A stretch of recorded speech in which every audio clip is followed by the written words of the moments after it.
That is a disgusting looking amalgamation of foods. Looks like it's already been eaten, to be completely honest.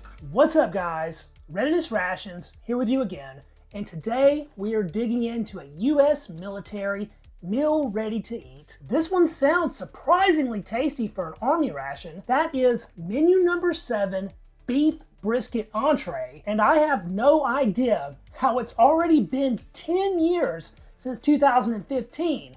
But this meal kit is already a decade old. Brisket entree sounds meaty and delicious, but you never know with an MRE. So let's get this one cracked open and dig in. This pack is coming straight out of a box of 2015 dated menus that we've been working our way through ever since the channel started back in 2019.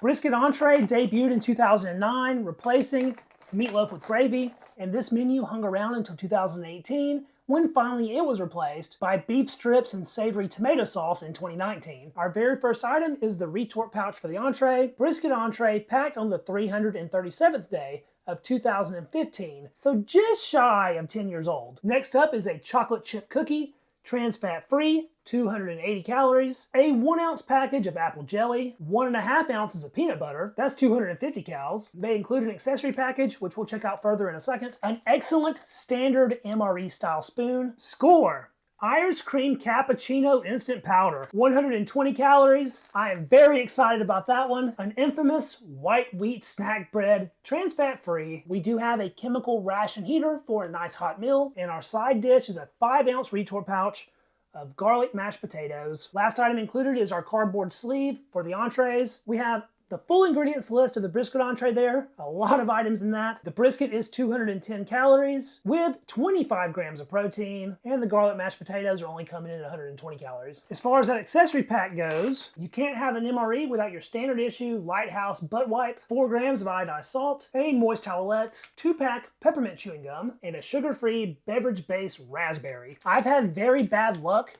with these flameless ration heaters from 2015. They very rarely work. Apparently adding some salt can help these out in activation. These only take a splash of water and we'll get that full heating pad wet. Brisket on one side, potatoes on the other, and we'll slide both of those into our insulating sleeve. While that's heating up, let's get everything else plated up. So far, this sad ration heater seems to be doing basically nothing.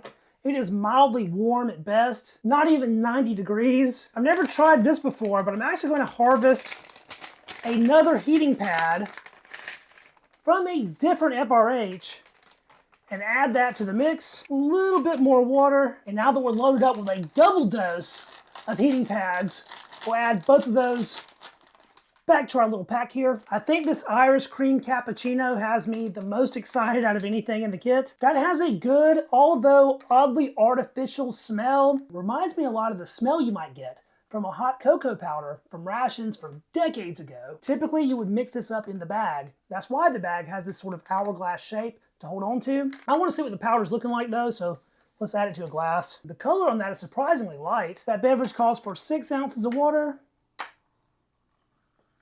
And I'm thinking this is gonna need substantial stirring. It looks super, super chunky. I failed to mention it just now, but I did prepare this with room temperature water. It is way too hot today for a hot coffee. Summer has been brutal here in Georgia. That has some very persistent chunks, but we're just gonna roll with it for now. Time for our raspberry beverage.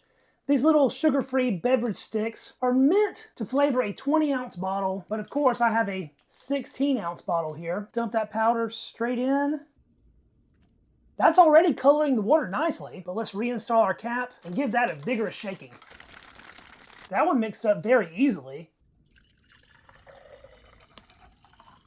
Whoa, we got a full glass of drink here, all the way to the top. I believe our ration heater is finally producing some heat. We're up to about 130 in the middle. I'm past ready to try out our Irish cream cappuccino. It has a nice foamy head to it and a very creamy looking color. Cheers.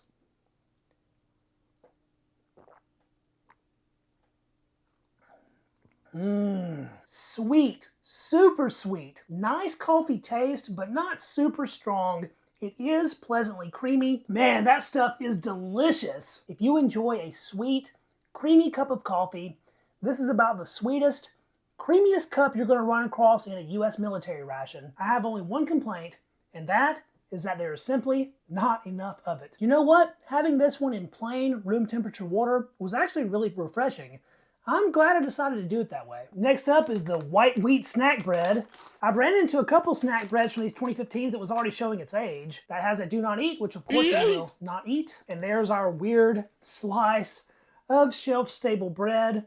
It is actually still lightly colored. When these start getting old, they'll get a bit darker. Break off just a little piece here to try. Really dry, really chewy, really dense, super floury tasting, but it is most certainly quite fresh, and you can't complain about that. Whoa, that is a big old cookie. It's not broken at all, nearly perfect. Look at those big chocolate chips on top. It is huge. Time for some apple jelly. I'll go ahead and preemptively break off a little piece of our snack bread there, and we'll go straight on the snack bread with that apple jelly. Ooh, that is very runny. I kneaded it a little bit and it's still super separated. Oh, there's the chunky bits coming in behind. It has a golden honey kind of color. Still looks extremely fresh. Again, this stuff will start to darken if the ration has gone bad. Let's dig into that one.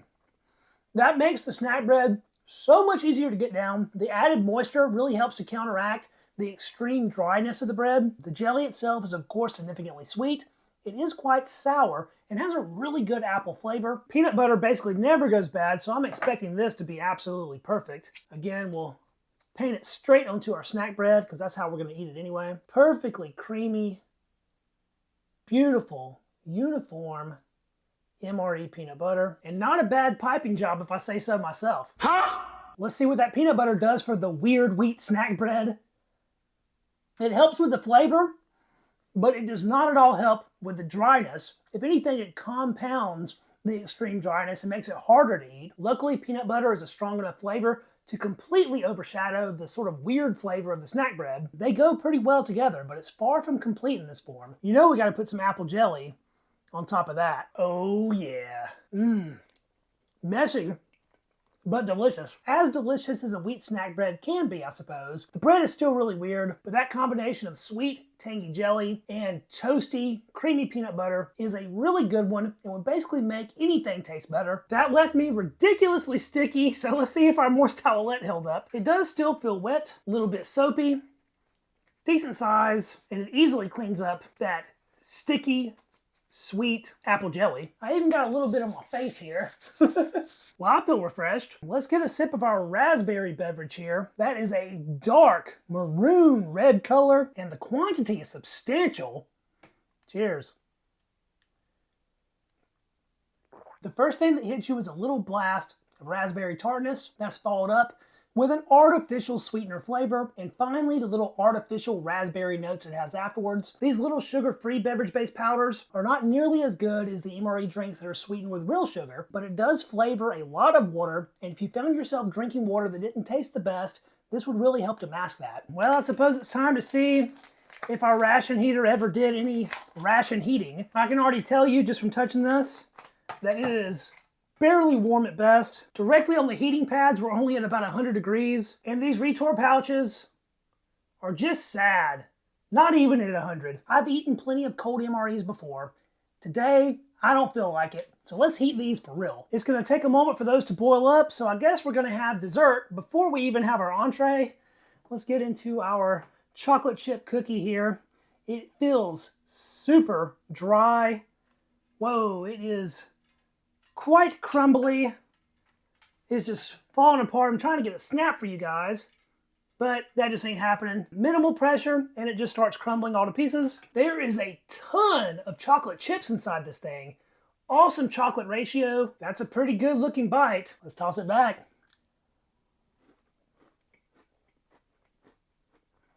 Crisp and super sugary. That bite was like half chocolate. The chocolate itself is extremely soft. Even at room temperature, it's like it's half melted. But that is a darn tasty cookie. Way better than Chips Ahoy ever thought of being. If they had a chewy version of this, it would be absolutely perfect. But even in crunchy form, it's a really good cookie.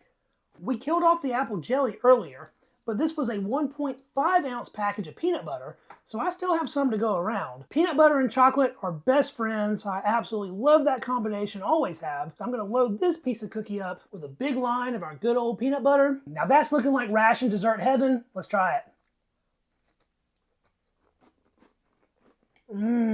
That is too darn good. Taste of that peanut butter and that chocolate go together 100%. And that sugary sweet cookie background, sort of pulling everything together, is the perfect complement to the nutty toasty peanut butter. I think I have just enough peanut butter left to load up this last piece of cookie. This is definitely the best way to utilize these two items in this ration. That is just making my day. If the entree turns out to suck, I won't even care, because this was awesome. Now we got ourselves a couple proper hot retort pouches. Whoa, that brisket entree looks like all gravy. That smells ridiculously meaty. The aroma is actually quite similar to that of MRE beef stew. It looks like it has so much liquid though for what is supposed to be a meat entree. Before I even pour this up, I think we're gonna unload these potatoes. I went more than a decade without having these MRE potatoes, and then I go and have them twice in the span of a month. Man, these are crazy hot. And now that we have our potatoes down, let's fill up the rest of the compartment with our brisket entree, which looks basically like just beef and gravy. I definitely see why they serve this with potatoes now. These two look like they were made for each other. So this brisket entree is clearly mostly gravy, but in that gravy we have little bits of onion floating around, and our beef brisket is sort of evenly distributed. There's some tiny little pieces. There's a few larger pieces, but all in all, I would say the mix is probably like 30 to 40% beef to 60 to 70% gravy. The pieces of brisket themselves are non-processed. I can see actual muscle fibers with this. It is legitimately beef brisket. And if we move over to our potatoes here, we can see they have a very pasty texture, but there's little flakes of green herb all in the mix there, and they have an extremely potent garlic smell. Let's try just beef and gravy first here. That's about as close as you're gonna get to an MRE soup. Just gravy. Little meaty chew in the background, but it's a very liquidy main. The sodium level on that is substantial. It's pretty darn salty. It has a rich beef bouillon kind of taste, and that's really all that's coming through. It's extremely beefy, and I can't really taste much else. Let's get another bite here, but this time we'll make sure we get a nice large piece of meat there. Now, when you get into a larger piece of meat like that, it gives you a little bit more to chew on, makes things feel a little bit more substantial, but it's still a really gravy heavy main, sort of a weird one. Isolate just some potato here. Those potatoes are nice and hot, which helps them from being as gummy as they could be, but they still don't have an awesome texture to them. The garlic flavor is a weird one. It's a little bit artificial tasting, sort of like chemical. Quite odd. And it is super overpowering. You can't taste anything in that but garlic. I feel like getting these two together though is going to be the play. The potatoes are a little bit under-seasoned. They don't have quite enough salt, but the gravy of the beef has a lot of salt. And I think adding that additional beefiness might balance out that garlic a little bit down the hatch. Those are far better together. This is one of those situations where the sum is greater than the total. There's still not much to chew on. It's loose gravy with mashed potatoes, so it doesn't really feel like the most hearty meal, but the flavors are nice, and when you do get a piece of beef, that's pleasant.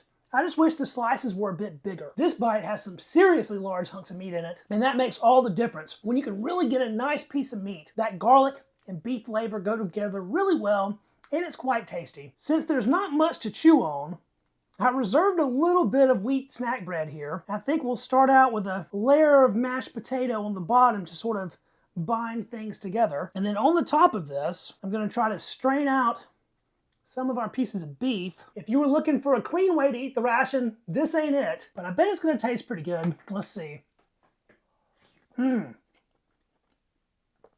that is food. The flavor coming from the beef and potatoes is strong enough to overpower the snack bread, and the snack bread gives you a nice base of something to actually chew into to give it substance. I almost wish I would have saved the whole piece of snack bread for that purpose because it was gone too quick. Now that we're down to just beef and potatoes here, I think we'll stir it all together to make one beefy potato gravy slurry. If I had a good dose of black pepper, it would make this a lot better. That is a disgusting looking amalgamation of foods. Looks like it's already been eaten, to be completely honest. But I think that's about the best way to eat this meal. Cheers. Whee! Well, look at that. We are clean plating this one. Last bite. That is far from the best MRE entree, but it's pretty far from the worst as well. I would happily eat that one again, despite it not being my favorite.